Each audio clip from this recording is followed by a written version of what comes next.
नमस्कार दोस्तों, गौरी की आवाज़ चैनल में आपका स्वागत है। कभी कभी मन की गति इस प्रकार हो जाती है जो ना जीने देती है ना मरने। एक अजीब से मानसिक द्वंद्व में घिरा व्यक्ति जाने कितनी असहनीय पीड़ा झेलता है। पीड़ा के नाम से मैं अक्सर हंस दिया करती थी। मुझे लगता था पीड़ा स्वयं कहीं नहीं है। व्यक्ति ने स्वयं को दुखी प्रकट करने के लिए महज एक मुखौटा लगाया है। दुख का संबंध मन की भावना से है।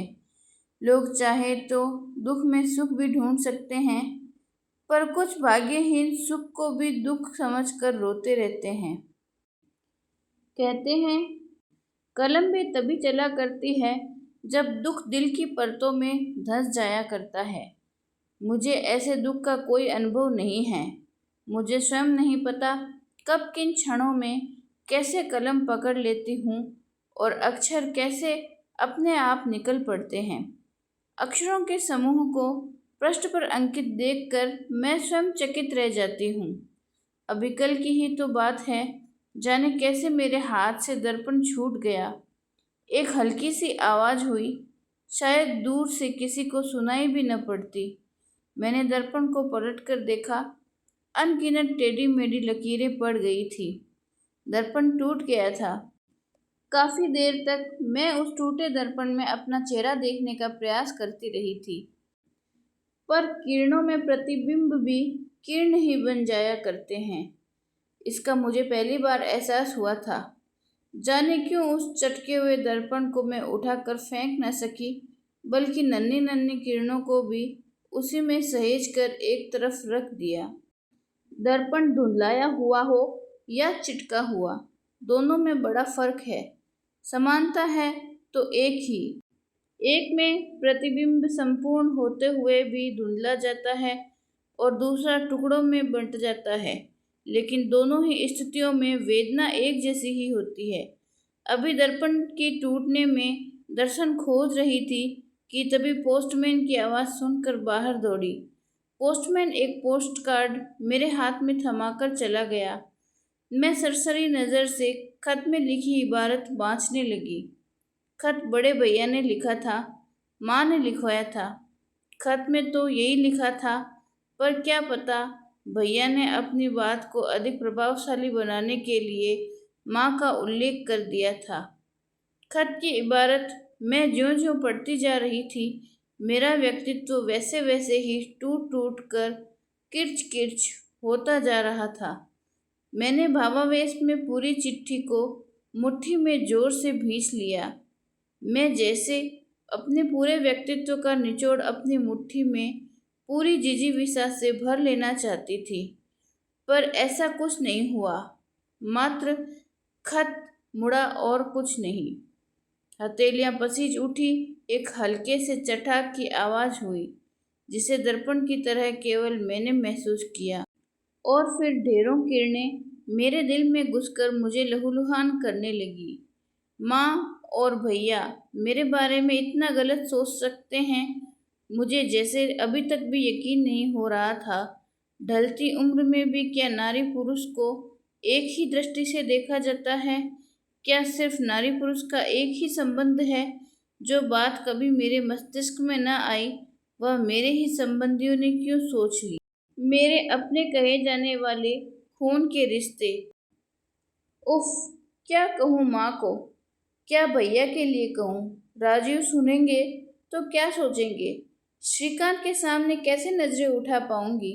जब मेरे रिश्तेदारों का यह हाल है, तब अन्य लोग क्या सोचेंगे? जाने कितने सवाल मेरे मन का मंथन करने लगे। राजीव ने मेरे साहित्यिक पथ को अपने उत्साहवर्धक शब्दों से और भी सुगम कर दिया है। जब कभी मैं निराश हो थक जाती हूँ, उन्हीं के शब्द मुझे साहित्यिक ऊर्जा देते हैं। रत्ना, तुम्हारी सफलता मेरी सफलता है। जब लोग तुम्हारी कहानी पढ़कर सराहते हैं तो मेरा सिर गर्व से तन जाता है, और उन क्षणों में मैं निराशा से उत्पन्न क्षोभ को आंसू का रूप देखकर राजीव की छाती पर सिर रखकर बहा देती हूँ। राजीव की उंगलियां बालों में घुमाती हुई मुझे आश्वस्त करती रहती है। ऐसे समय में मुझे लगता है मेरी भंवर में फंसी किश्ती को एक मजबूत सहारा मिल गया है। अब किश्ती मझधार में नहीं भटकेगी। मन का गुबार निकल जाने पर स्वयं राजीव चाय बनाकर पेश करेंगे। लो रत्ना, थोड़ा फ्रेश हो लो। और फिर मैगजीन उठाकर किसी लेख की तारीफ करेंगे, किसी कहानी की कमियां निकालेंगे या किसी गजल का कोई खूबसूरत शेर सुनाएंगे।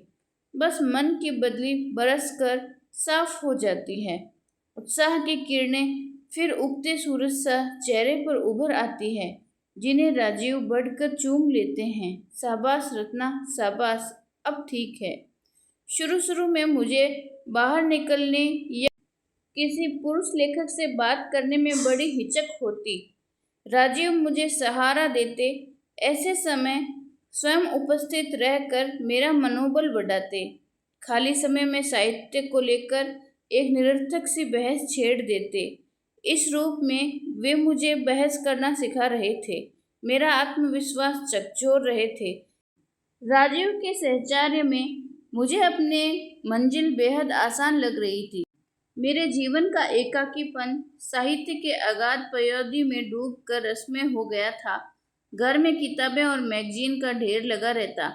स्वयं राजीव कोई अच्छी सी किताब बाजार में देखते तो उठा लाते। मैं स्वयं उनकी इस आदत पर खींच पड़ती। इतना खर्च करोगे तो कैसे चलेगा? मेरे इस उलाहने का जवाब उनके पास बहुत अच्छी तरह मौजूद था। रत्ना, लेखक के लिए अध्ययन, मनन और चिंतन भी उतना ही आवश्यक है जितनी एकाग्रता। मैं आश्चर्य से राजीव को देखती रहती। मेरी प्रश्न भरी दृष्टि को वे फौरन भांप लेते। तुम ठीक नहीं समझती, मैं समझता हूँ। यह ठीक है रत्ना कि मुझे साहित्य का इतना ज्ञान नहीं है।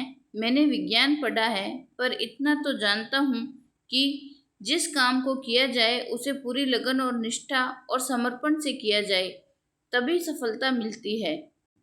जब सफलता का यह रहस्य ज्ञान मैंने उनके मुंह से सुना, मुझे मेरे पति किसी विद्वान पुरुष से कम न लगे। मेरे स्नेह में श्रद्धा भी जाने कब आकर मिल गई, पता ही न चला। मैं जब भी कलम लेकर बैठ जाती, राजीव कभी बीच में न टोकते, चाहे कितना भी आवश्यक कार्य हो।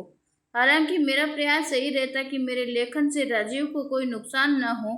एक दूसरे के लिए त्याग समर्पण का भाव लिए मैं धीरे धीरे सीढ़ियां लांघ रही थी, एक पहचान सी बनाती जा रही थी। साहित्यिक मित्रों का दायरा भी बढ़ रहा था। राजीव घर होते तो साहित्यिक वार्तालाप में हिस्सा लेते, वरना मैं अकेले ही अब संभालने लगी थी। मेरा उद्देश्य केवल आगे और आगे बढ़ना था।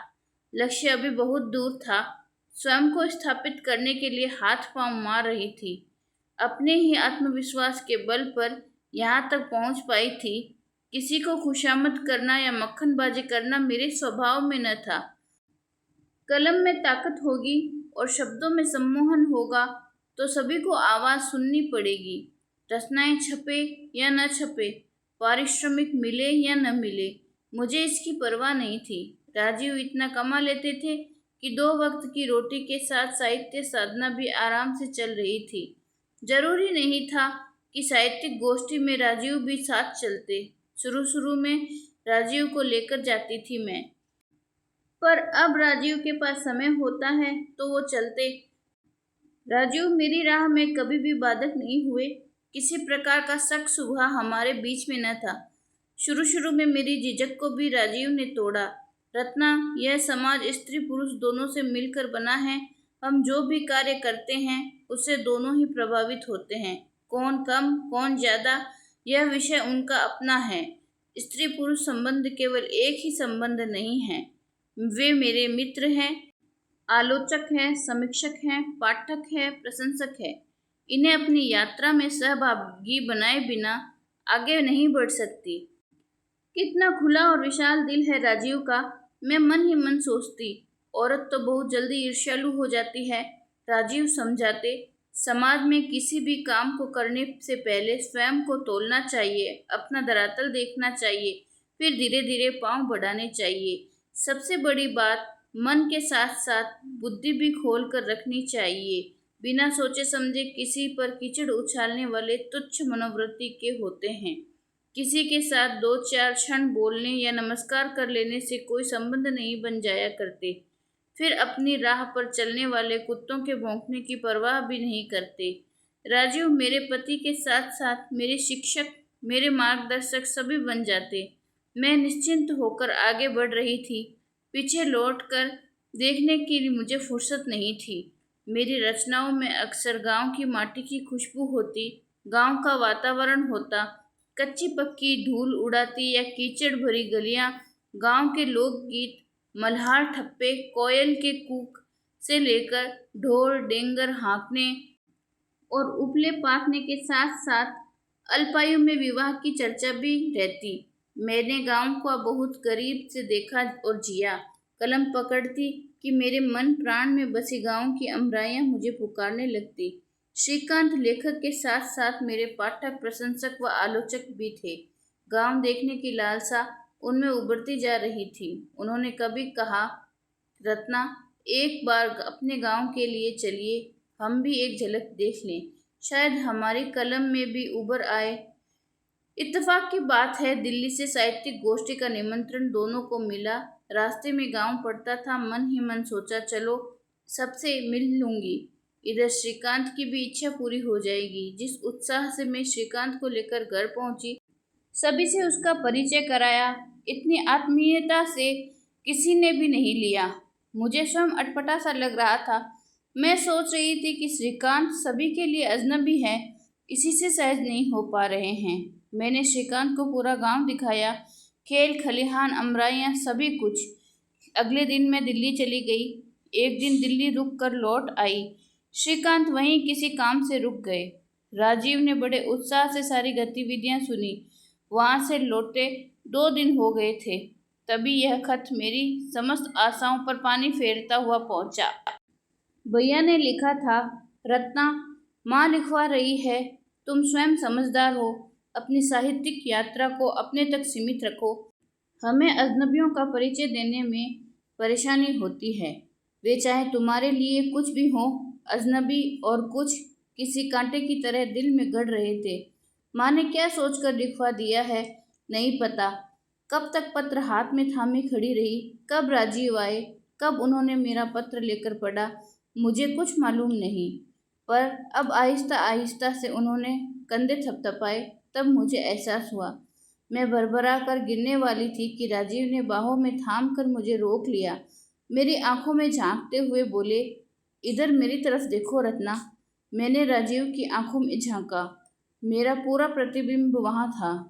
पल भर में मेरे दिल पर छाई धुंध छंट गई।